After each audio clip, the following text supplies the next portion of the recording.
Boa noite, alunos. Hoje a gente vai para mais uma aulinha da disciplina de nutrição. Espero que estejam todos bem. Eu sou sempre à disposição de vocês. Dúvidas podem me mandar por e-mail ou pelo próprio aplicativo, tá bom?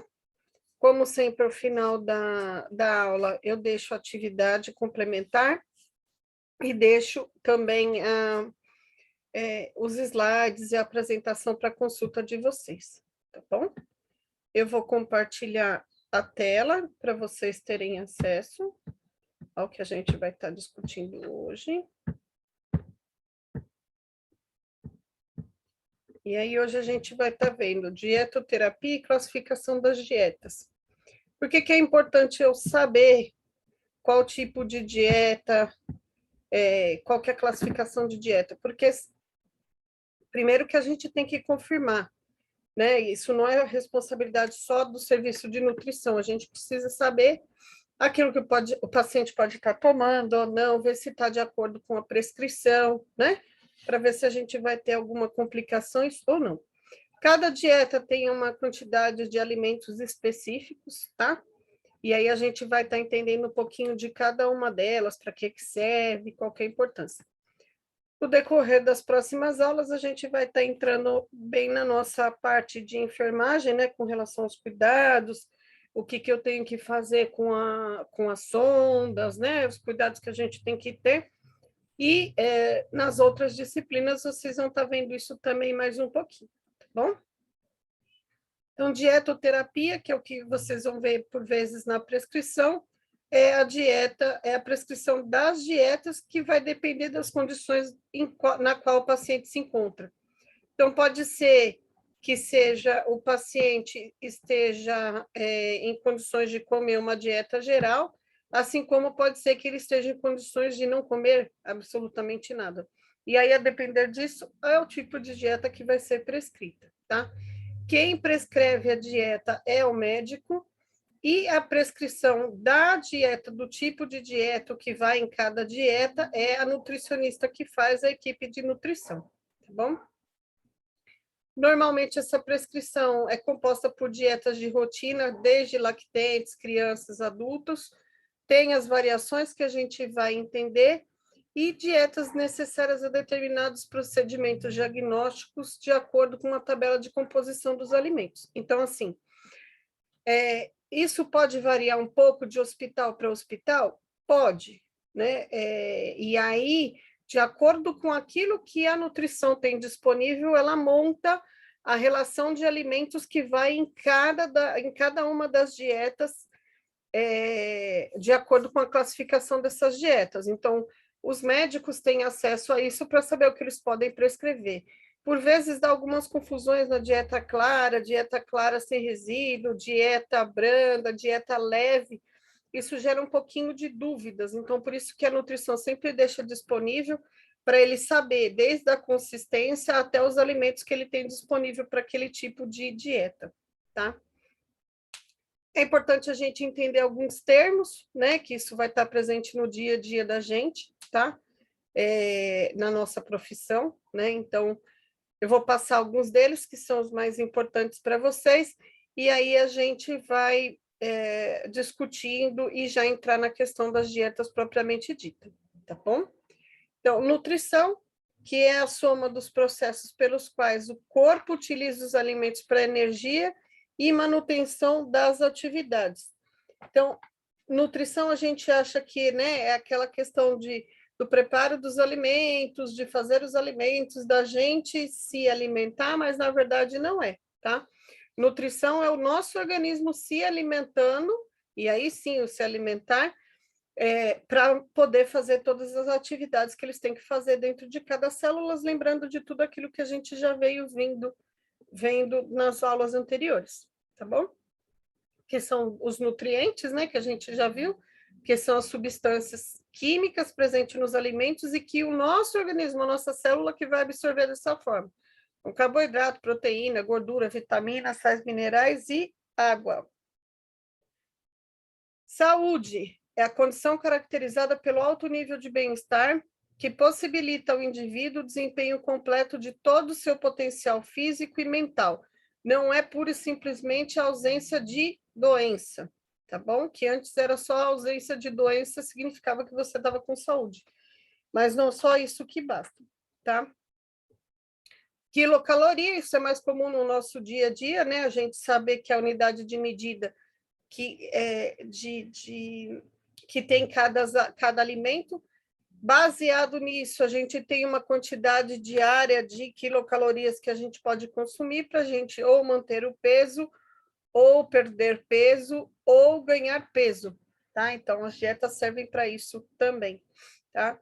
Então, dietoterapia, tratamento exclusivo ou fator auxiliar no tratamento de doenças pela alimentação, tá? A alimentação, as dietas têm por objetivo também melhorar as condições de saúde desse indivíduo, tá?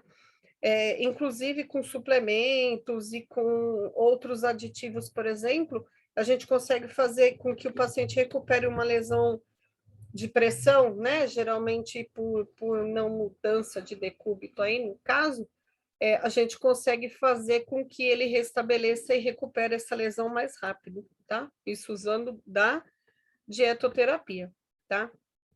RDA, ou recomendações de ingestão pela dieta, ou seja, a quantidade que a gente tem que ingerir de nutrientes para alcançar uma condição satisfatória de saúde, tá?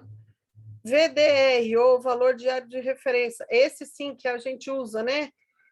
O que é normal a gente comer hoje em dia, de 2.000 a 2.000 quilocalorias, que é o que a gente vê no rótulo, né? Então, existem vários tipos de dieta que podem ser feitas, algumas delas são em cima de quilocalorias. E aí, de uma dieta normal de 2.000 calorias, quando, por exemplo, você quer perder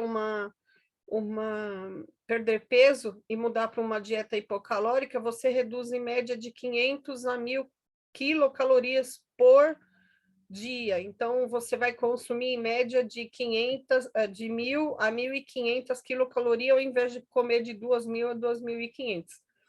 Associado isso a uma atividade física, a gente consegue ter uma perda de peso mais rápido, tá?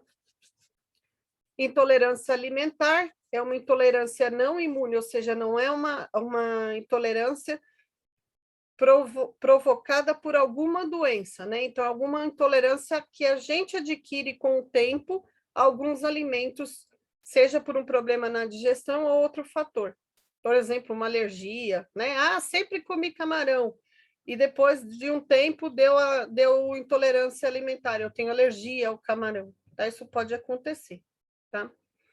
Intolerância à lactose, e aí sim já é um problema do nosso organismo que não produz uma enzima lactase na quantidade suficiente para poder digerir a lactose, né? E aí dá todo aquele desconforto, né? Flatulência, diarreia, distensão abdominal, né? É bem complicado.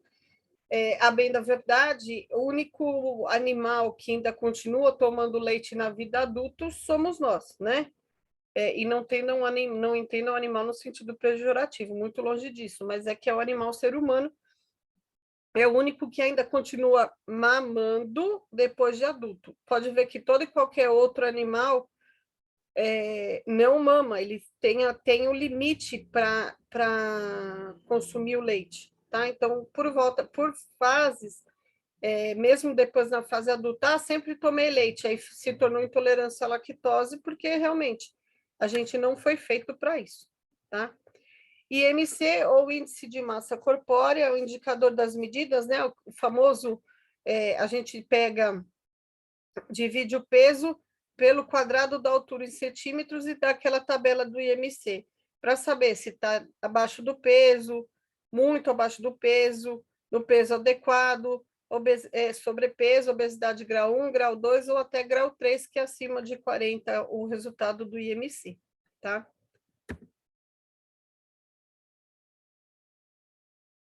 Ainda falando sobre termos, né? Fibra solúvel, aquela fibra que se dissolve na água, no trato gastrointestinal. Então, aquelas fibras de legumes, farelo, aveia. O que é não solúvel, insolúvel? O trigo, por exemplo, ele não se dissolve. E se a gente for pensar nisso, toda a fibra que se dilui em água, a gente consegue melhorar um quadro de diarreia do paciente, porque a fibra vai puxar bastante água, vai formar um bolo fecal, a massa fecal mais consistente, então a gente diminui a perda de água do organismo. Se eu for pensar num paciente com diarreia e oferecer uma dieta com a base de trigo integral, por exemplo, eu vou estimular ainda mais a diarreia, uma vez que essa fibra não se dilui. Então, a água vai tentar diluir, vai produzir muito mais muco, muito mais água, e aí a gente vai perder, vai ter uma diarreia ainda mais aumentada, tá? Alergia alimentar, que é a reação negativa ou de hipersensibilidade a alguns alimentos que contêm alergênios, é muito mais comum ter alergia a peixes e frutos do mar, né, por conta da questão do produto, né,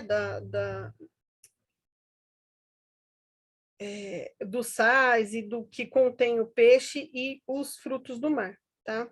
Aditivo alimentar, que são essas substâncias que a gente adiciona ao alimento, tanto para estabilização quanto para o aumento de vida na prateleira. Então, a gente vai lá ver o estabilizante, se pegar, por curiosidade, vocês pegarem as fórmulas, vocês vão ver, tá? Pirâmide alimentar, acho que todo mundo conhece, né? Um modelo de nutrição adequada. Então, a gente tem aqui o desenho da pirâmide, o que eu tenho que consumir mais, menos, menos e pouco, principalmente açúcar, né? Açúcar, doces, óleos e gorduras, né? O que a gente deve consumir menos. O que a gente deve mais consumir é a questão das trigo, né, aveia, os cereais, as leguminosas, as proteínas, em poucas quantidades, o açúcar e a gordura, tá? Principalmente esses dois últimos, que fazem um estrago no nosso organismo, né? A nutrição, ela é necessária para que a gente mantenha o melhor estado nutricional. Eu não quero que o paciente que esteja internado piore as condições de nutrição e, por consequência disso, desenvolva outras doenças ou outras complicações, né? Melhorar a deficiência nutricional clínica ou subclínica, desde que ele esteja internado por isso, seja por obesidade, seja por qualquer distúrbio nutricional, que vocês vão ver isso na psiquiatria também, tá? Manter ou diminuir o peso corpóreo depende daquilo que foi estabelecido. Então, o paciente que interna para fazer uma cirurgia de gastroplastia, né, que é a famosa bariátrica, né? Qual que é o objetivo da nutrição terapêutica? É perder o peso, né? Propiciar repouso a certos órgãos do organismo. Então, o paciente, se eu for pensar num paciente com insuficiência renal, por exemplo, eu sei que alguns alimentos eu não vou poder dar, porque aquele paciente já está com o órgão comprometido, ele não vai conseguir filtrar aquela substância e eliminar do organismo. Então, é comum um paciente que tem insuficiência renal não poder comer carambola, não poder tomar muita água, exatamente porque eu tenho que poupar esse organismo, tá? Eliminar alimentos alergênicos, então, se eu sei que aquele paciente tem alergia a determinado alimento, eu não posso oferecer, né? E ajustar a composição da dieta normal para satisfazer o corpo, para ajudar, ou seja, para ele metabolizar aquilo que ele precisa e eliminar outras substâncias que ele não está precisando no momento, tá bom? E aí, aqui a gente vai entrar na classificação das dietas, e eu coloquei alguns exemplos para vocês de dieta hospitalar, tá? Então, para a gente ir se acostumando, tá? Dieta geral é a nossa dieta, é mesmo aquilo que a gente come na nossa casa, óbvio. Nem tudo que eu como em casa, que é o que eu estou acostumado, porque cada um tem um hábito alimentar e cada um tem os seus costumes, mas é a dieta geral, é a dieta normal que a gente come, tá?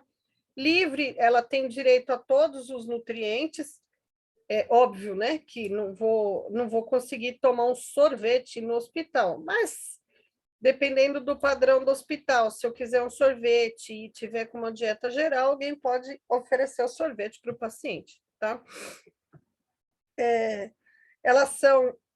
Elas podem ser modificadas também, tá? Então, é o que isso acontece no hospital, e aí a gente pode dar algum tipo de alimento específico ou suplementos, né? No caso, eu posso dar aqueles Nutrien, Nutridrink, com colágeno, por exemplo, ou com alguma proteína a mais para poder aumentar a absorção desses nutrientes para o paciente, tá?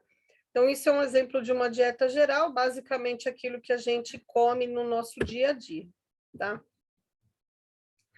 Dieta líquida clara, vocês podem ver que não tem nenhum resíduo, nadinha, né? É a base só de líquidos claros, sem resíduo nenhum. Não é a dieta mais estimulante,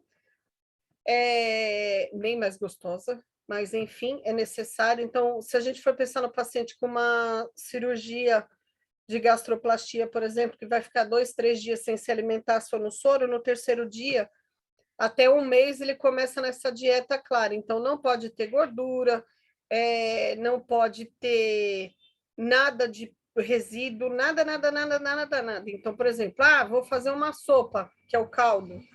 Coloca todos os legumes, carne, tudo que quiser colocar na sopa, vai tirar, deixar cozinhar bem para os alimentos soltar os nutrientes no caldo, e você vai dar para o paciente tomar só o caldo. Exatamente isso. Peneira tudo, não moe nada, não amacera nada, é só a água. Isso traz uma caloria de 400 a 500 quilocalorias por dieta líquida clara. Então, o que a gente come nessa dieta? Gelatina, suco de fruta, sem polpa, suco. Só o suco. Caldos livres de gordura. Geralmente, para quem isso é indicado para infecções, doenças agudas, no pós-operatório, principalmente das gastroplastia, e claro, essa dieta vai evoluindo com o tempo, né? Intolerância temporária a alimentos e quando eu quero reduzir a substância fecal. Então, por exemplo, um paciente que tem que fazer colonoscopia, que eu não posso ter resíduo nem nada, o médico prescreve dieta líquida clara. Óbvio, isso não vem nos horários comuns de refeição, então eu repito essa refeição a cada 3, 4 horas no máximo, tá bom? Dieta líquida total, ó que bonitinha, essa sopa já tá com uma cara mais apetitosa, porque eu peguei os alimentos em temperatura, bati ele e peneirei, né?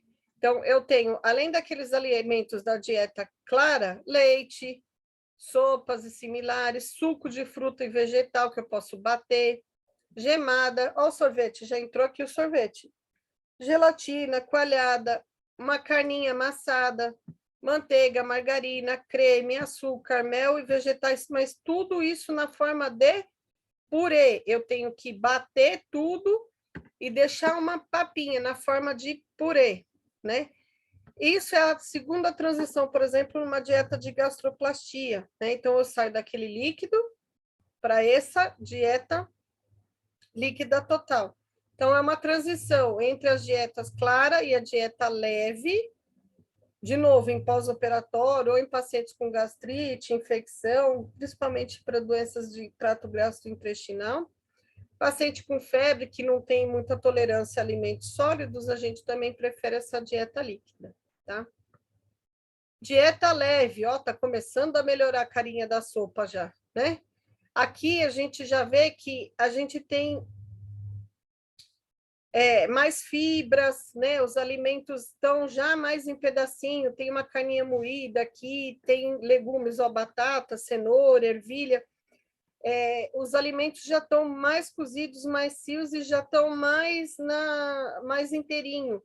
Pode estar na forma de purê? Pode, mas ainda assim eu consigo comer uma fruta cozida, eu consigo comer uma banana amassada, a carnes e peixes bem macio, né? E moidinho, então carninha moída, peixe moído, franguinho desfiado, tortas, aí ó, já entrou, tá começando a melhorar dos doces, só pudim e um pãozinho de trigo integral eu consigo já comer nessa alimentação, tá? Também é uma dieta de transição, geralmente para alguma doença, alguma coisa, ou principalmente dificuldade, distúrbios do trato gastrointestinal. Isso é muito comum, dá para um paciente em AVC, por exemplo, que está na transição para aprender a mastigar de novo, para poder começar a deglutir quando dá algum problema de deglutição. Tá? A branda, ela é muito parecida com a dieta básica nossa, né? Só que são alimentos macios. Ela já não está mais triturada, os alimentos, tá vendo? Ó, tem arroz, tem feijão, tem o franguinho.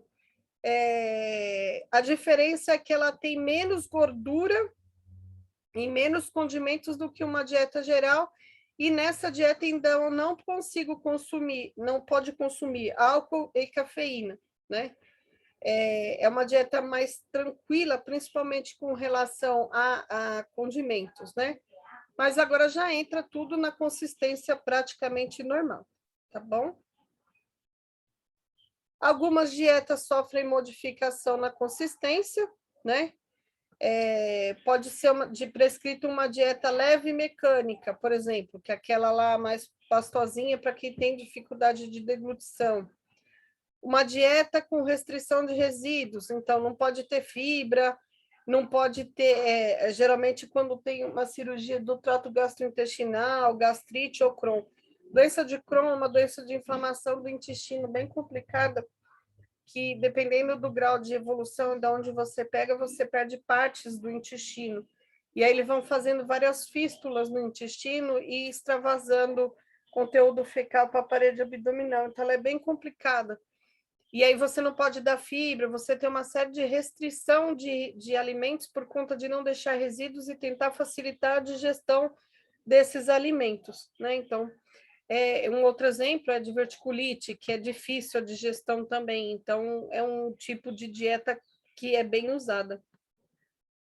Ou uma dieta com alto teor de resíduos ou fibra, o contrário dessa, né? Então, por exemplo, o paciente está com diarreia, vou dar bastante fibra. Diverticulose, né, que vai provocar essa diarreia. Uma prevenção de úlcera gástrica, então tem que dar bastante fibra para proteger a parede do estômago. Um paciente com câncer de colo, né? Ou com problema de colesterol, porque a fibra vai puxar a gordura do alimento para digerir e aí ela vai ser eliminada. Então, eu absorvo menos gordura. Paciente com diabetes e obesidade, então a quantidade de proteína nessa dieta é de 20 a 30 gramas, quando o normal é 10, 20 no máximo. Aqui eu deixei alguns exemplos do que tem bastante fibra, tá? Para vocês verem, de alimentos que a gente consegue consumir, tá bom? São bastante fibras, tá? Os campeões ali. Dieta com modificação na relação entre carboidrato, proteínas e gorduras, né? Então, vamos lá, peguei um paciente com dieta para diabético, que é comum a gente pegar no hospital, né? Então, a redução de alimentos e redução de caloria para o paciente não ganhar peso e nada à base de muito carboidrato ou de açúcar nessa dieta, né? Tá vendo? Aqui eu coloquei um exemplo de uma dieta hipocalórica, né? Para quem quer perder peso, né? Então, tem bastante legumes, bastante verdura, tomate e uma proteína, que é a proteína do ovo, no caso aqui, tá? Então, paciente que quer perder peso, usa uma dieta hipocalórica. Paciente com doença renal, cardiovascular, ou hipertensão, pode usar uma dieta hipocalórica. Está com problema na vesícula, que tem problema para digestão de gordura, posso usar uma dieta hipocalórica, tá? Ou hipotiroidismo, por exemplo, para não ganhar peso, né? Dieta com alto teor de proteína e baixo de carboidrato, então, paciente com hipoglicemia reativa, eu não posso dar muito carboidrato. Quanto mais carboidrato eu dou, mais hipoglicemia ele vai fazer. Então, eu tenho que aumentar a quantidade de proteína, porque aí demora mais a digestão, eu consigo manter um nível de glicemia mais estável. Alto teor de gordura, então, o paciente que está lá desnutrido precisa ganhar peso. E uma dieta cetogênica para controle de alguns tipos de epilepsia. Então, são alimentos, e é um tipo de dieta bem específico, com alto teor de gordura e proteína e um controle rigoroso de carboidrato para evitar que o paciente, geralmente isso é mais em criança, tenha convulsão, tá? Dieta com modificação de gordura, né? Tá vendo? Os alimentos tudo mais cozidos, né? Então, restrição de gordura para quem tem problema no fígado, uma vez que é ele que vai ajudar a digestão dessas gorduras, né? Ou quando está com alguma doença na vesícula e no pâncreas, que são os órgãos responsáveis pela destruição da gordura no intestino.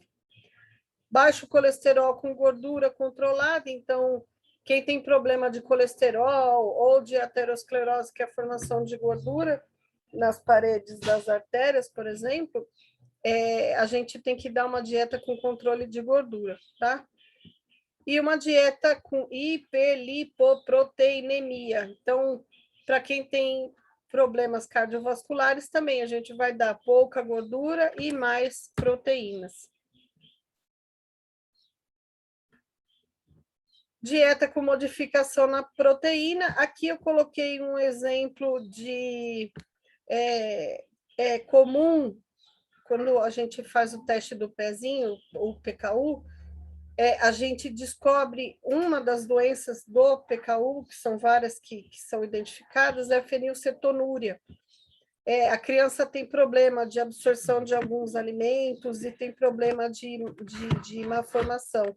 E o fato de absorver esses alimentos pode causar lesões neurológicas e só complicar a doença. Então, existem alguns alimentos que são totalmente proibidos, eu coloquei aqui uns exemplos, né? Então, não pode comer carne, leite, derivados de ovos, embutidos, né? Então, farinha, aspartame, grãos, trigo. Então, é uma dieta bem restrita de proteína. Praticamente é zero de proteína, nesse caso, para fenilcetonúria, tá?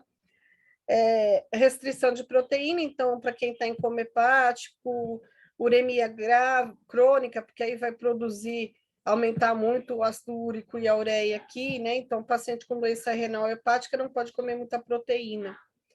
Livre de glúten, né? Que os grãos, né? Então, não comer cereais e não comer nada que tem grão. Isso é comum para quem tem doença celíaca, então não pode comer esse tipo de alimento. Restrição de purina, que é um tipo de proteína.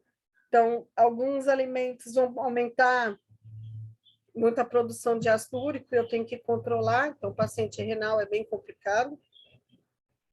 Proteína, dietas com baixo teor de tiramina, então, algumas medicações que os pacientes tomam, a proteína, essa proteína pode interferir e causar algumas reações adversas, então tem que sempre estar correlacionando.